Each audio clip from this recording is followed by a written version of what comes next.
Mis amados en el Señor, Dios nos bendiga. Venimos hablando del Imperio griego y esta es la parte 26.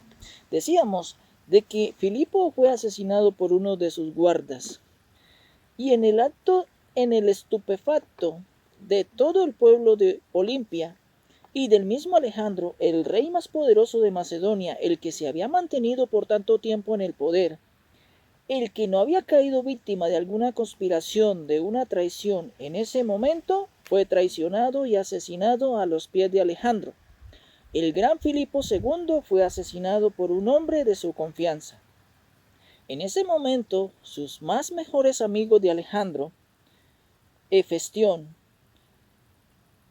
y Ptolomeo, dijeron: larga vida al rey, y le levantaron las manos de Alejandro. Y dijeron: Alejandro, soberano de Macedonia. Se dice que le quitaron la corona a Filipo y se la colocaron a Alejandro. Aunque el asesino de Filipo fue apresado, nadie sabe con certeza del por qué a Filipo lo mataron. Históricamente, los historiadores especulan en que Olimpia y Alejandro tuvieron que ver en la muerte de Filipo, porque Olimpia era una mujer ambiciosa que deseaba ver a su hijo en el trono. Por no tener que ver el otro hijo de Filipo con la otra esposa en el trono. Se dice que entre tanto fue coronado Alejandro rey y envió a matar a todo aquel que representaba una amenaza ante el reinado de Alejandro. Así comenzó el reinado de un joven llamado Alejandro, a los 20 años, el cual conquistaría todo el mundo conocido y levantaría un majestuoso imperio que hasta el día de hoy se le conoce como Grecia. Así comenzó Alejandro Magno el Grande, el Conquistador.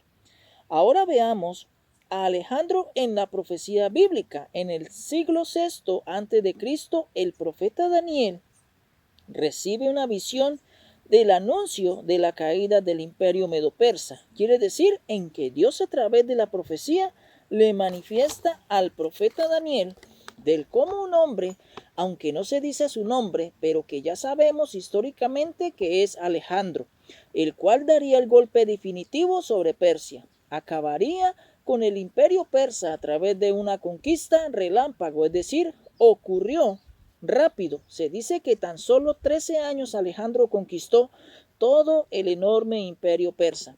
Todo Asia Menor, Siria, Palestina, Egipto, hasta la India, cumplió el cuadro profético de Daniel. Así Alejandro el Grande entra en las profecías que fue dada a Daniel en cuanto a la sucesión de potencias, especialmente en la potencia griega.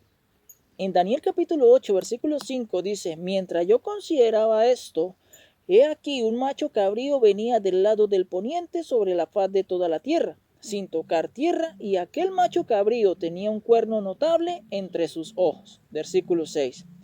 Y vino hasta el carnero de 2 cuernos que yo había visto en la ribera del río, y corrió contra él con la furia de su fuerza. Versículo 7. Y lo vi que llegó junto al carnero y se levantó contra aquél y lo hirió y le quebró sus 2 cuernos, y el carnero tenía fuerzas para pararse delante de él. Lo derribó por tanto en tierra y lo pisoteó, y no hubo quien librase al carnero de su poder. Y en Daniel capítulo 8, versículo 20, en cuanto al carnero que viste que tenía 2 cuernos, estos son los reyes de Media y de Persia. Versículo 21. El macho cabrío es el rey de Grecia, y el cuerno grande que tenía entre sus ojos es el rey primero. Ahora veamos Daniel capítulo 7, versículo 6. Después de esto miré y he aquí otra semejante a un leopardo con 4 alas de ave en sus espaldas. Tenía también esta bestia 4 cabezas y le fue dado dominio al asumir el control sobre Judea en el año 332 a.C. Grecia llegó a ser la 5ª potencia mundial desde el punto de vista bíblico con respecto a Israel, de la sucesión de potencias que encontramos en la Biblia. Son potencias que obviamente giran en torno de Israel, porque la sometieron, los esclavizaron, etc. Estas potencias fueron, recordemos, Egipto, Asiria, Babilonia, los medos y los persas, y en esta que estamos hablando, que es Grecia, sería la 5ª potencia en el análisis contemplativo de las profecías concernientes a Grecia y obviamente de Alejandro Magno I. Tiene apariencia de leopardo, tiene 4 alas en la espalda y tiene 4 cabezas. Eso está en Daniel capítulo 7, versículo 6.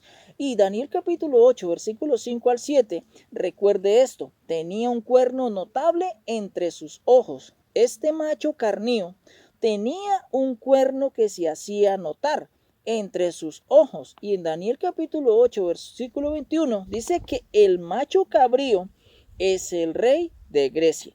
Y el cuerno grande que tenía entre sus ojos es el rey primero. Es decir, el primer gobernante que no es Filipo.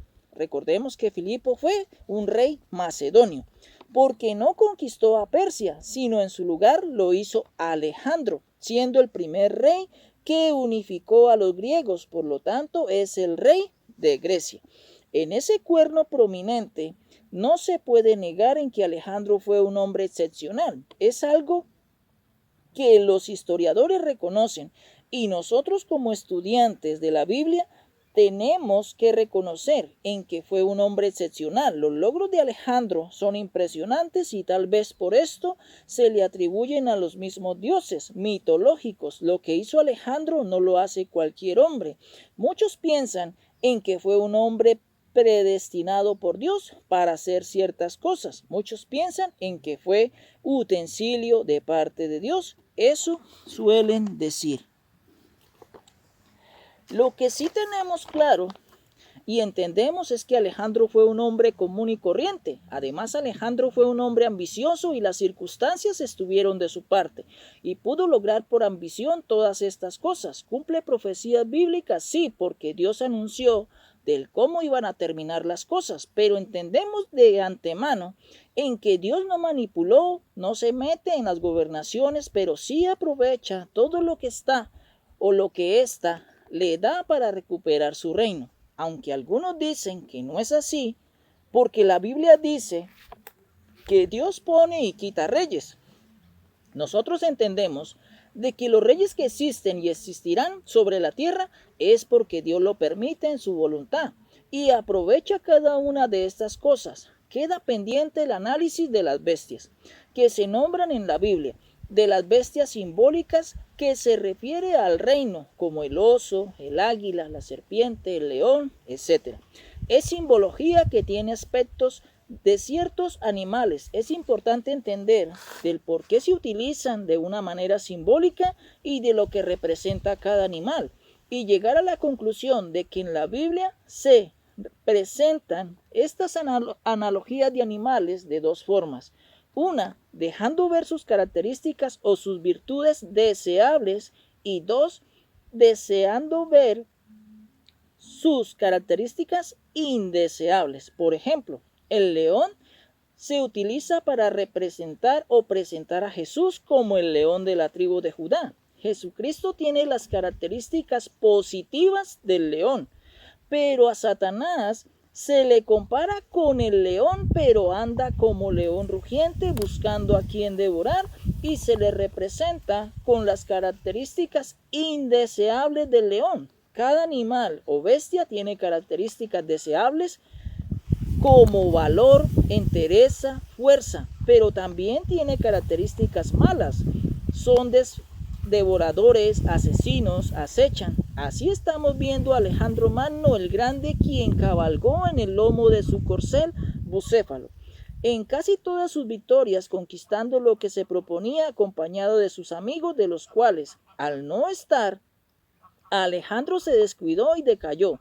Dicen en parte de la derrota al final de Alejandro Magno fue porque ya no estaban sus grandes amigos, pero veamos las bestias como símbolo en los gobiernos humanos. Siempre nosotros, los seres humanos, nos hemos visto admirados y extasiados por la creación de Dios, especialmente por la creación animal. Muchas personas tienen tanta admiración por los animales que van hasta donde están, pagan por ir a verlos en los safaris como aventura, como por ejemplo en el África, para observar los animales en su hábitat, del cómo interactúan y están ligados a convivir con otros animales. En el orden que Dios los colocó están en la siguiente manera. En la parte superior están los depredadores, Se les llama así porque son animales que comen otros animales. Luego por debajo de ellos están las presas, aquellos animales que son herbívoros. Su alimento no es carnívoro, sino come hierba, plantas, semillas. También hay una clase de científicos que les gusta observar las aves en su comportamiento, como en las mariposas, los colibríes.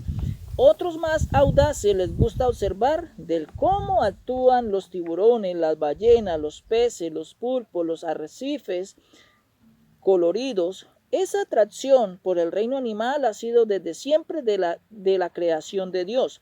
En el libro de Génesis encontramos el cómo el primer hombre Adán se encuentra extasiado e incluso Dios le dijo que le colocase nombre a todos los animales. También en el libro del Génesis encontramos la palabra bestia para referirse a los animales. En Génesis capítulo 1, versículo 24 dice: Luego dijo Dios, produzca la tierra seres vivientes según su género, bestias y serpientes y animales de la tierra, según su especie. Y fue así. Adán se quedó observando, admirando del cómo interactuaban entre sí estos animales o bestias, y se da cuenta de que él no tiene ayuda idónea de su especie, lo cual quiere decir en que Adán estaba por encima de los animales. Desde entonces, los seres humanos han sentido admiración por las bestias y por sus comportamientos, y se han venido utilizando los animales como símbolo. Donde vemos una paloma pintada, es símbolo de paz. Más aún cuando en una congregación, en una iglesia de un recinto religioso, vemos una paloma, entendemos automáticamente, sin que nadie nos explique, en que esa paloma simboliza el Espíritu Santo. De otra manera encontramos el buitre, que come carroña de cadáveres. Se representa como símbolo de la muerte, siendo un mal presagio. Así vemos a través del tiempo del cómo los animales se han ido relacionando con ciertas cosas. Por ejemplo, la astucia se le atribuye a la serpiente, la sabiduría se le atribuye al búho. Quien quiere manifestar sabiduría se lo atribuye al búho. Bien, la Biblia no es ajena dentro de la Biblia. Encontramos que Dios, especialmente sus profetas, encontraron en el comportamiento de los animales características que podían ayudarnos a entender los misterios del reino de los cielos. En los animales hay características que también son contrarias, considerándose malas o inapropiadas. Hay conductas favorables, características o cualidades que son deseables, pero también hay características o cualidades que no son deseables. Vamos a ver del cómo la Biblia representa las muchedumbres, las naciones, los pueblos.